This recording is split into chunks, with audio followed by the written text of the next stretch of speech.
It's a very important time for the Census Bureau. What kinds of maps do you make? We make all kinds of maps. Awesome. It's a project we're working on right now. No one has seen it yet. Mission Census! That's all correct.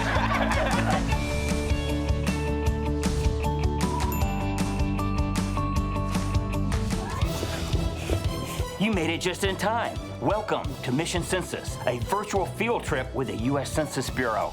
Hey everyone, I'm Kayla. And I'm Royce.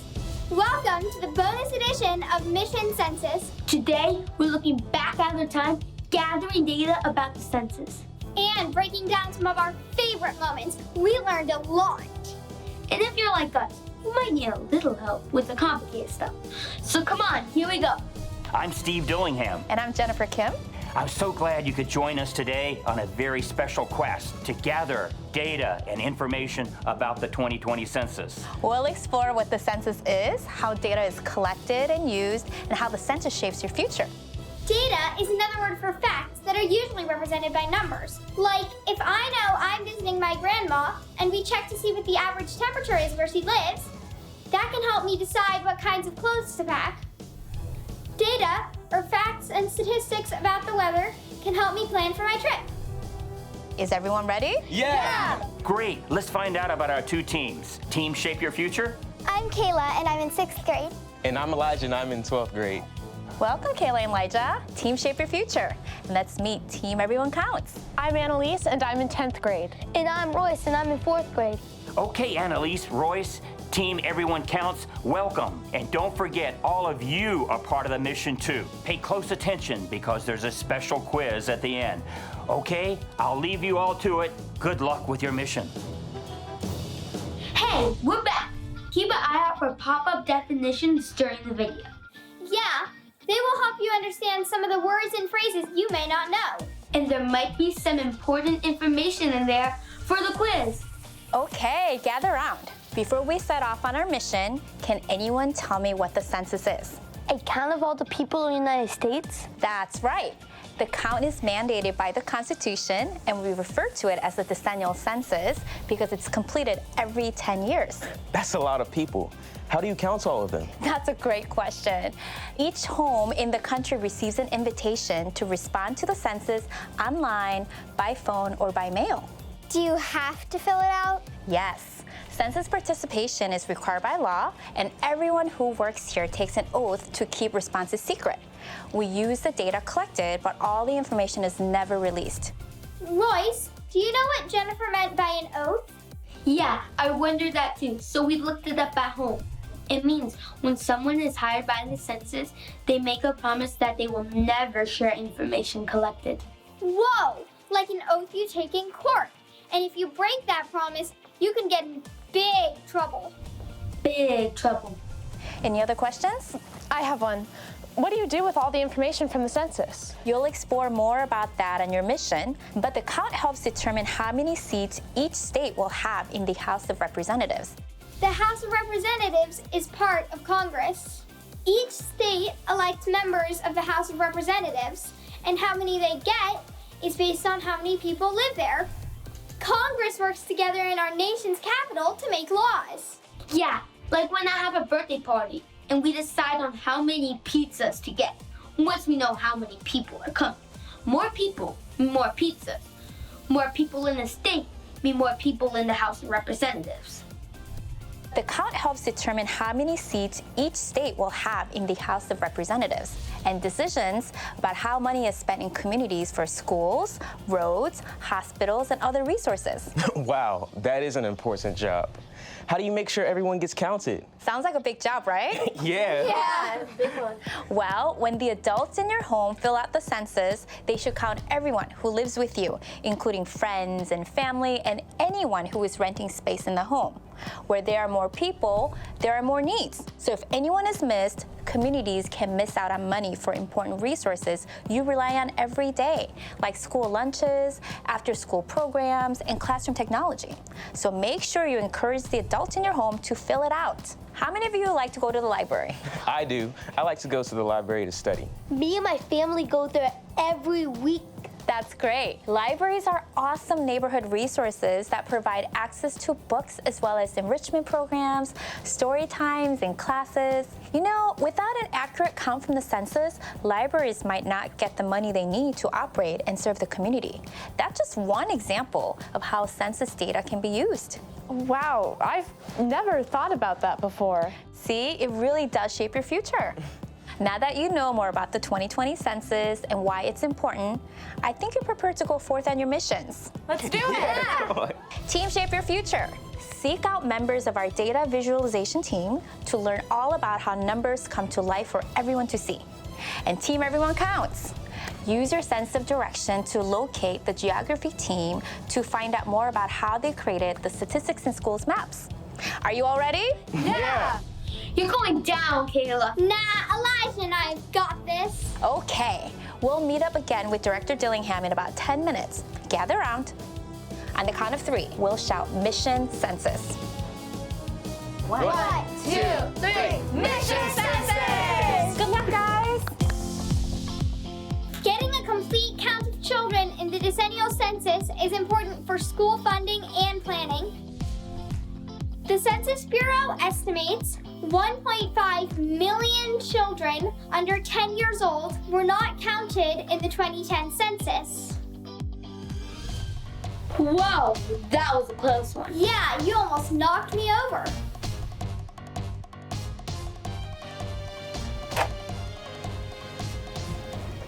Hello? Oh, hi. We've been expecting you. You must be Annalise and Royce. And we're excited to talk to you. Hi, I'm Kevin Hawley, Chief of the Cartographic Products and Services Branch. And I'm Linda Orsini, a cartographer here. And I'm Letitia White. I'm the Chief of the Geographic Project Management Branch. Kayla, do you know what cartography means? Something about maps, right? Yeah, it's the process of drawing maps. Anyone can make maps. I could draw a map from my bedroom to my fridge in my kitchen right now. But some people study cartography and make maps as a job. Most maps today are created by using computers. Okay, well, the clock is ticking, so let's get started. So, what's the job of the geography team at the U.S. Census Bureau? Well, geography is central to the role of the Census Bureau. It really provides the framework for data collection, tabulation, and dissemination. We have a list of addresses of all known living quarters in the U.S., and we also have geographic areas that we collect and maintain. We can put that information together, and we can associate each address with the geographic areas that it's within. For example, what state is it within, or what county, or city, or, for example, congressional district, or what school district it's within. So the work that the Geography Division does can provide meaning and context to the statistics that the Census Bureau produces. Kevin said a lot of stuff right there. He basically means that geography team uses maps and addresses to make sense of all the information that people fill out in the census every 10 years. They plot the results to places all over the country so they can study it and make good decisions for our communities. What kind of tasks does your day typically involve? So typically my day involves reviewing schedules as well as workflows that begin the start of the development of maps as well as the deliveries. And I get to work on the map design and map production for the maps that support data collection and data dissemination. What kinds of maps do you make? Do you make maps that can be used in classrooms? Yeah, sure. We make all kinds of maps. Here's an example here of a population distribution map. It's kind of cool. It's like as if you're looking down from space and it's nighttime and everyone has their lights on in their homes. And you can see spatial patterns like it's more densely populated on the eastern side of the U.S. than the western side. And you can differentiate between urban areas and rural areas. On this map, each dot represents 1,000 people. Wow. This map is really cool. All the urban areas, which means cities, have lots of lights. All the rural areas, which mean country, have fewer lights because there are fewer people. Here's another example. And this map really showcases the diversity of the United States. Diversity is another word for differences. People can be different in all types of ways, like race, age, ability, language, culture, or appearance. Over here on the left, we have the population by age and sex. And you can see on the left-hand side is the male population. On the right-hand side is the female population. And then we have these grouped by age groups. So you can see you have fewer people of older ages and more people in the younger ages. We produce maps that can showcase all kinds of variables like income, age, and diversity. But how do you make the maps? Actually, we make the maps digitally and on these huge sheets of paper. Yeah, let's go check out one of our plotters. Thanks, Letitia. Have fun. Bye. Whoa, this is huge. That printer is ginormous. I wish Elijah and I could have seen that. What does it do?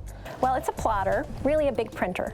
And we use this to print our maps. And this plotter, we can print thousands and thousands of maps in a few hours. In fact, the map we're about to print is a project we're working on right now. No one has seen it yet, and we're going to use this to make sure that our census geography is properly defined.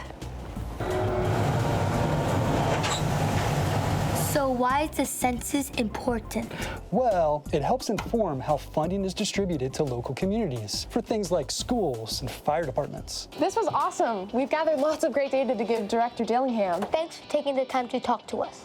Good luck with the 2020 census. Bye. Bye. According to the 2010 census, the city with the largest population in the United States was New York City.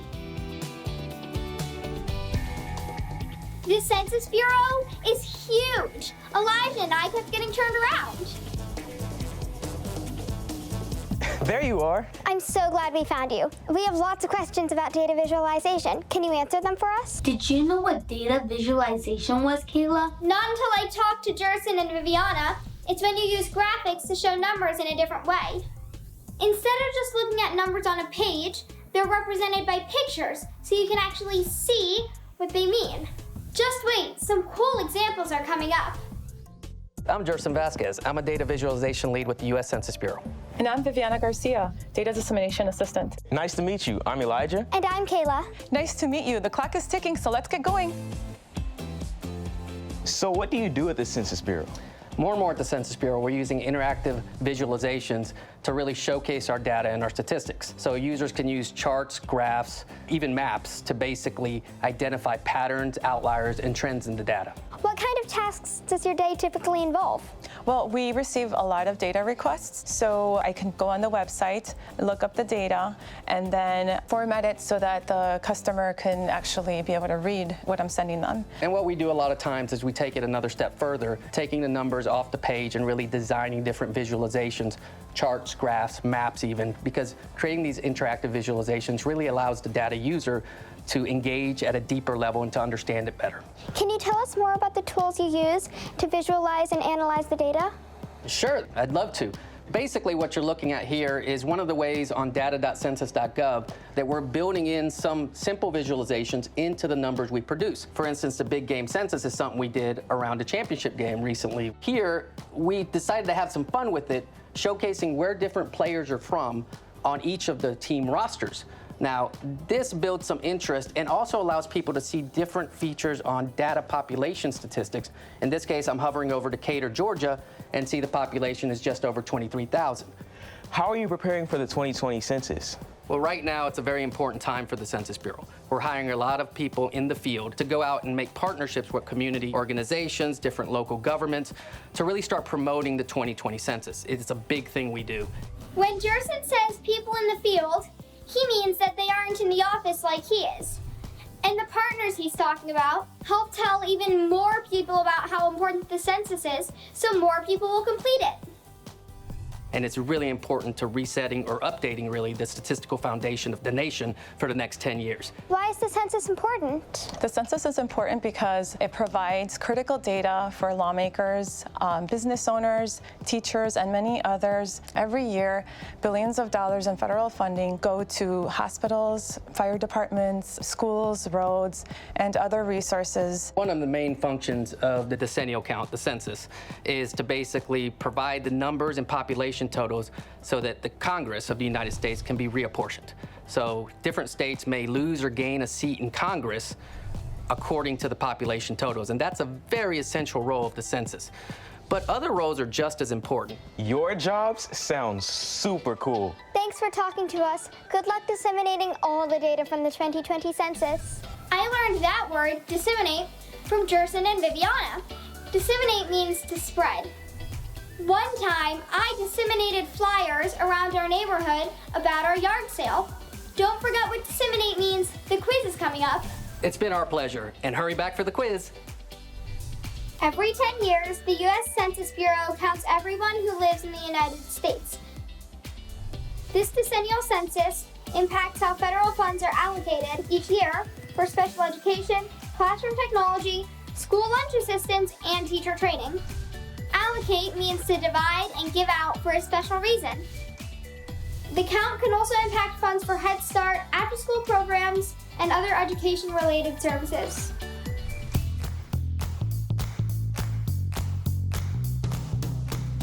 Here we go! Welcome back, teams. Did everyone have a good time? Yeah.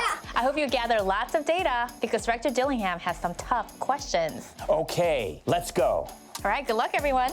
Welcome to Census Challenge, where the brightest minds from around the country gather to test their knowledge of the 2020 census.